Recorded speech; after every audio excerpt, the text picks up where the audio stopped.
Welcome back to another general astrology video. This one is basically an extension of the new moon in Capricorn, which happened yesterday from when I'm making this video. I'm making this on January 12th, and the new moon in Capricorn was January 11th.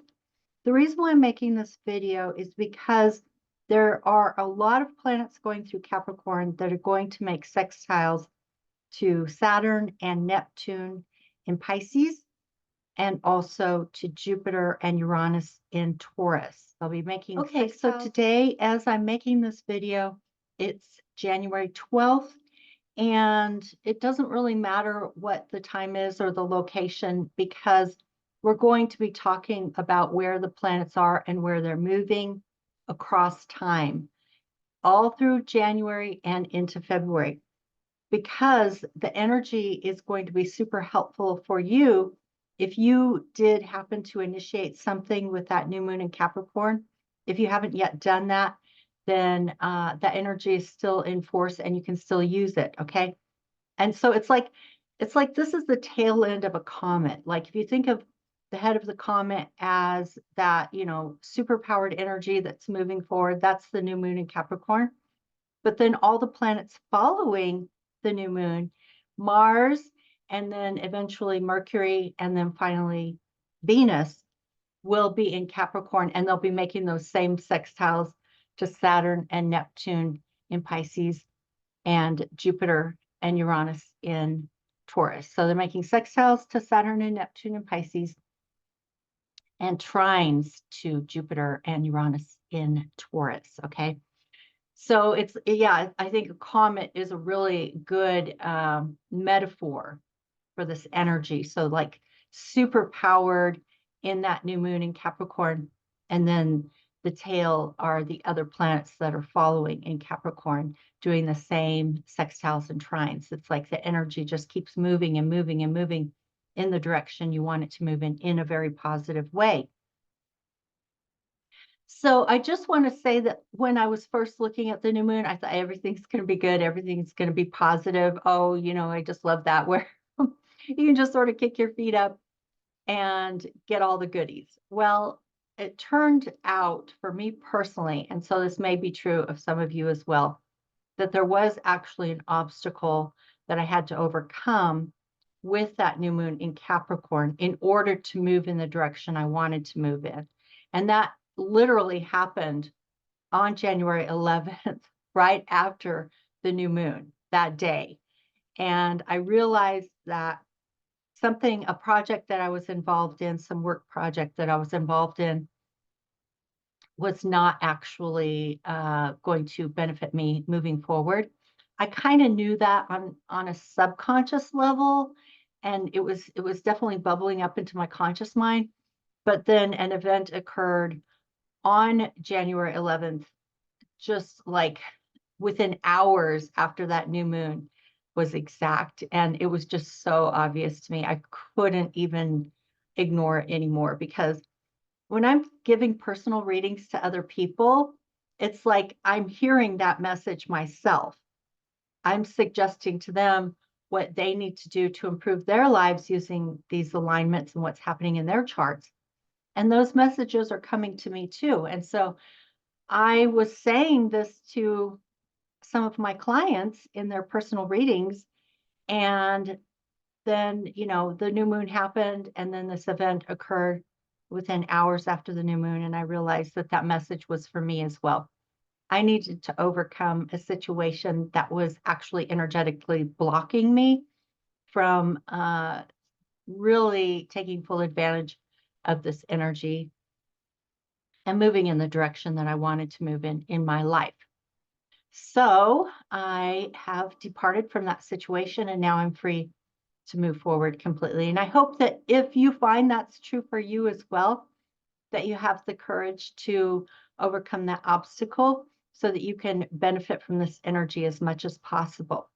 So let me start here with where we are with the planets in Capricorn and just go down the line so that you can understand what's there and when what it's doing, and the dates and everything like that. So you can put it on your calendar and you can be looking forward to that. So right now, we still have Pluto at 29 degrees of Capricorn. We have the Sun at 22 degrees of Capricorn, and we have Mars at 6 degrees of Capricorn. So Mars has completed its sextile to Saturn, and it's trying to Jupiter, but that doesn't mean that the energy is over, okay? Everything is a bell curve. It's like throwing a pebble into the pond, and it ripples out with wave after wave after wave after wave. So it's not like flipping a switch where in one moment it's off and the next moment it's on and then the next moment it's off again. It's not like that. It's more like turning up the light until you reach the peak of the energy and then slowly turning it down again. And so that whole bell curve of light is energy shining down on you, cosmic energy shining down on you that you can make use of in order to improve your life. And this is the time to do it. It's like the cosmic weather is in your favor. So do it now, okay? Don't wait. So as you can see, the sun and that new moon made a trine to Uranus. So there were some breakthrough moments, and they can still happen. Doesn't mean that they're over. And eventually the sun is going to move into a conjunction with Pluto at 29 degrees, and then they're both going to cross over into Aquarius and conjoin at 0 degrees of Aquarius. So that energy is super, super powerful in that conjunction and in that sign change. 29 degrees and 0 degrees are critical degrees. So something really critical is coming to a head now. That's why you need to be paying attention, taking advantage of the energy, taking action, making sure that if there are obstacles in your life that you're working through them, you're working to overcome them, change them, or eliminate them, okay? The next one is Mars. Again, like I said, it's already finished its sextile to Saturn and trine to Jupiter, but the energy is still in effect. We're on the downside of that bell curve, so the energy will slowly dim.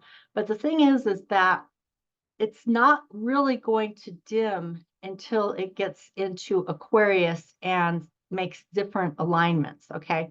As long as it's in Capricorn, it is exalted. It's one of the best places you can possibly have Mars energy. So you want to use it while it is exalted. And also when it's in favorable alignment to both Saturn and Neptune in Pisces and Jupiter and Uranus in Taurus, okay? Because even though now it's on the downside of the bell curve with its alignments to Saturn and Jupiter, it will be moving toward a sextile with Neptune and a trine to Uranus, okay? So it's still very, very favorable. We have here what's called a mini grand trine. And then eventually Mercury will move in. Mercury enters Capricorn on January 15th. And so at that point, we will also have the moon in Pisces. So all of those planets, the sun, the moon, Mercury, Mars, Jupiter, Saturn, Uranus, Neptune, and Pluto will all be in favorable alignments to each other that are harmonious and work well and easily for you. So by the time we get to January 24th, we will also have Venus in Capricorn. So that means we'll have, the sun will have moved out by then, and Pluto will have moved out by then, but we'll still have Mercury, Venus, Mars, Jupiter, Saturn, Uranus, and Neptune, all in those sextiles and trines, okay? Again, the energy is going to shift, but this is going to last for quite a while because Mercury will be in there until somewhere around February 5th or 6th. And Venus will be there until around February 16th or 17th. And Mars will be there until around February 13th or 14th. But Jupiter, Saturn, Uranus, and Neptune will stay in those signs until at least late May, when Jupiter moves into Gemini. And so eventually we're going to get all these planets moving into air and fire signs. But while they're in the earth signs of Capricorn and Taurus, they can do a lot in terms of manifesting in the material physical world. So if you need, something like if it's in your supply houses, that the supply houses are the second house of income and personal assets, the sixth house of work, and the 10th house of career. It can help you tremendously. But also if it turns out that it's in your relationship houses, you can have benefits with relationships. Or if it's in your psychological houses, you can have very important insights and transformation where that's concerned. So if you don't know where these planets are landing, like where your Capricorn, where your Pisces, or where your Taurus are in your chart, you can always come to me for a reading. I'm still doing my $99 New Year's special. So I think I'll go ahead and bring that to a close. I also wanted to say that, again, this is part of the workshop that I'm doing on electional astrology, setting goals and using astrology and the alignments for timing in order to take actions to get the most benefit to reach those goals. So again, if you're interested in a reading, I'm still doing my $99 special.